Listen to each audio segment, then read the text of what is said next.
Hello wives, Sri Jaya சமையல் பெங்களூர் கிச்சன்லேருந்து நான் தான் உங்கள் ஜெயா பேசுகிறேன். எல்லோரும் ஹோட்டலில் போய் நான் ரொட்டி சாப்பிட்ணுன்னா எல்லாராலையும் முடியாது. வீட்டில் நான் உங்களுக்கு சிம்பிளாக ஈஸியாக செஞ்சு காமிக்கலான்ட்டு இருக்கிறேன். இது நீங்கள் செஞ்சுட்டு இதுக்கு சைட் டிஷ் எதனா சிக்கனோ இல்லை கிரேவி வேறு எதனா பன்னீர் கிரேவி, மஷ்ரூம் கிரேவி எதனா பண்ணிக்கிட்டு நீங்கள் சாப்பிட்லாம். இந்த ரொட்டி எவ்வளோ ஈஸியாக செய்யறதுன்னு உங்களுக்கு காமிக்கிறேன். செலவில்லாத நான் ரொட்டி வீட்லேயே செய்ய கற்றுக் கொடுக்குறவாங்க. 1/2 கிலோ மைதா மாவு எடுத்துருக்குறேன்.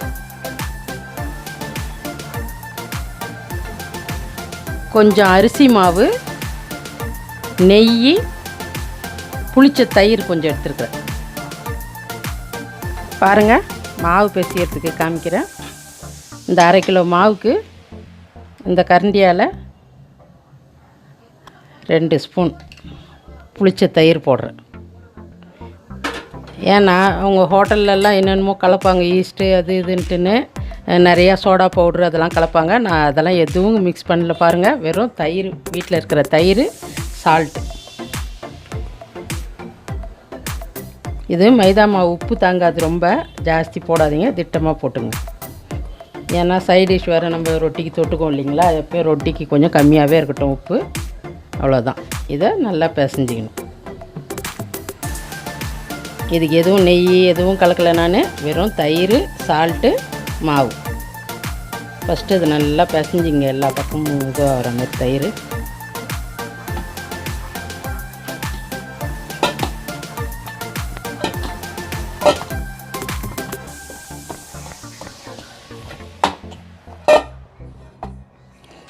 பாருங்கள், 10 நிமிஷம் ஆயிடுச்சு.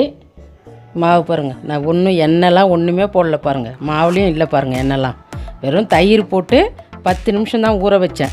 இது அரிசி மாவும் நெய்யும் காமிச்சேன் இல்லைங்களா, அதை இங்கே பார்த்துங்க.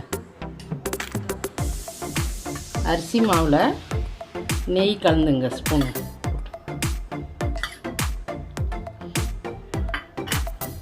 இது அப்படி கலந்து வச்சுங்க, அரிசி மாவும் நெய்யும். மாவில் எதுவும் கலக்கலை, இந்த அரிசி மாவில் நெய் கலந்து வச்சுங்க. இன்னும் கொஞ்சம் ஊற்றுறேன்.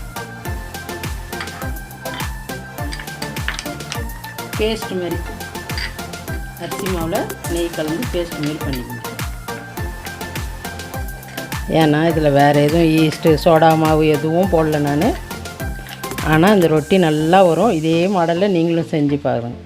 இது நெய் கலந்து அரிசி மாவு வச்சுட்டுனுங்களா, அது மாவு பாருங்கள்.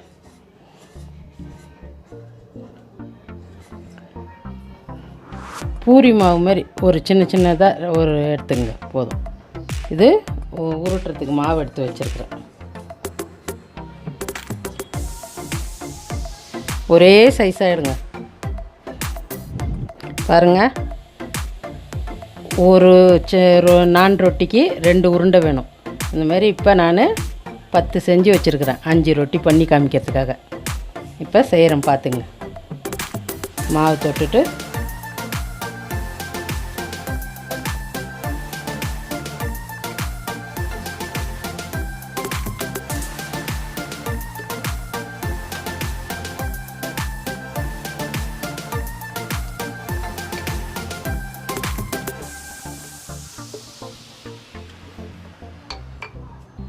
பாருங்கள், இப்போ ஒரே மாதிரி சைஸ் உருண்டை எடுத்தேன் இல்லைங்களா. இது ஒரு நான் செய்கிறதுக்கு, நான் ரொட்டி ஒன்று செய்கிறதுக்கு. இதில் இந்த அரிசி மாவில் நெய் போட்டு கலந்து வச்சேன் இல்லையா, பேஸ்ட் மாரி, அதை கொஞ்சம் தடவிக்குங்க. ஒரு இதில் மட்டும் தடவுங்க. நல்லா ஃபுல்லும் படுற மாதிரி.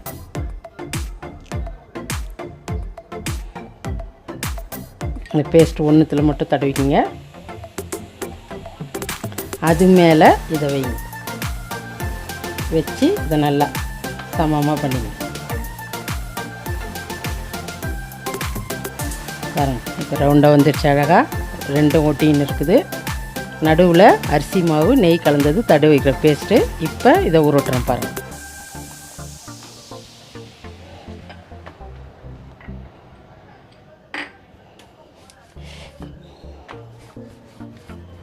இப்போ இது எவ்வளோ ஈஸியாக வரும் பாருங்கள் உருட்டுறதுக்கு.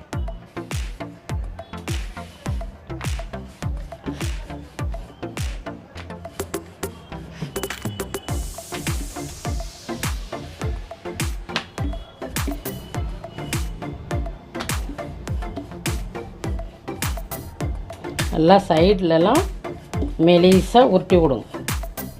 நல்லா பெருசாக வரும் இது.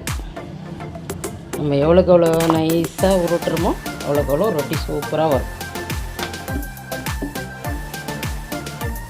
ஈஸியாக இருக்கும். வீட்லேயே செஞ்சு பசங்களுக்கு என்ன ஐட்டம் சைட் டிஷ் அவங்கள கேட்டுங்க. பிள்ளைங்கள அவங்களுக்கு எது பிடிக்குதோ அதை பண்ணிக்கிட்டு இந்த மாதிரி ரொட்டி பண்ணி கொடுத்திங்கன்னா ஹோட்டலுக்கும் போக தேவையில்ல, ஒன்றும் போக தேவையில்ல. பாருங்கள் எவ்வளோ பெருசாக வந்திருக்கு பாருங்கள். இதை ஒன்று எடுத்துக்கிட்டால் இன்னொன்று செஞ்சு காமிக்கிறேன் உங்களுக்கு இன்னொரு வாட்டி.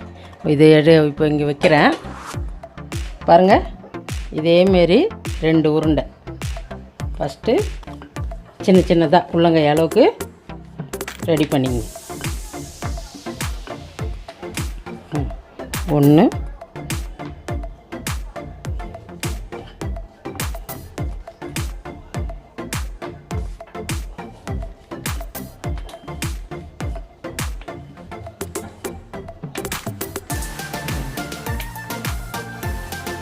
பாருங்கள். உள்ளங்கை அளவுக்கு 2 தேத்தி வச்சுருக்கிறேன். நடுவில் இந்த பேஸ்ட்டு, நெய் கலந்த அரிசி மாவு கலந்த பேஸ்ட்டு எல்லாம் அழகாக ஈவனாக எல்லா இடத்துக்கும் ஒரு இதில் மட்டும் ஒரு சைடு எல்லா இடத்துலையும் பரவுற மாதிரி தடவி விட்டுருங்க. ஏன்னா அப்போ தான் நல்லா வெந்து வர்றப்போ தனித்தனியாக பிரிஞ்சு வரும் ரொட்டி. அது மேலே இப்படி வச்சு மூடிட்டு மாவு தொட்டுட்டு பரட்ட வேண்டியது. இந்த மாதிரி வச்சிங்கன்னா ஈஸியாக வரும் அது ரொட்டி தீர்த்தத்துக்கு. இப்போ கல் வச்சுருக்கிறேன் ஸ்டவ்வில். இதை இது பண்ணிக்கிட்டு உங்களுக்கு சுட்டு காமிச்சிட்றேன். எவ்வளோ பெருசாக வந்திருக்குது பாருங்கள். இதோ கல் காஞ்சிடுச்சு. கல்லுலேயும் எதுவும் எண்ணெய் போடல, நெய் போடல, எண்ணெய் போடல, ஒன்றும் இல்லை. வெறும் கல் காஞ்சிருக்குது. நல்லா சூடாகிருக்கு.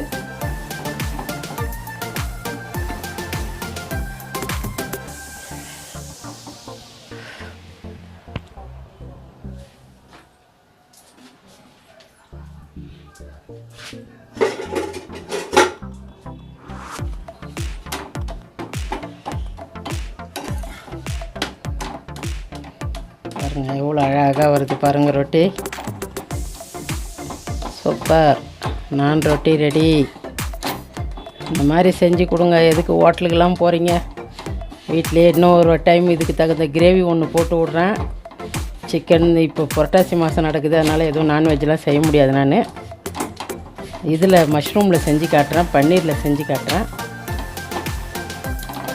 பாருங்கள் நான் ரெடி ரொட்டி. எவ்வளோ அழகாக வருது பாருங்கள். ஜாஸ்தி ஆயில் இல்லை. பெரியவங்க சின்னவங்க எல்லாருக்கும் கொடுக்கலாம் தாராளமாக. நடுவில் கொஞ்சம் நெய் தான் தடவி இருக்கிறேன், வேறு ஒன்றும் போடல. சூப்பர். அவ்வளோதான். இன்னொன்று போடுறேன் பாருங்கள்.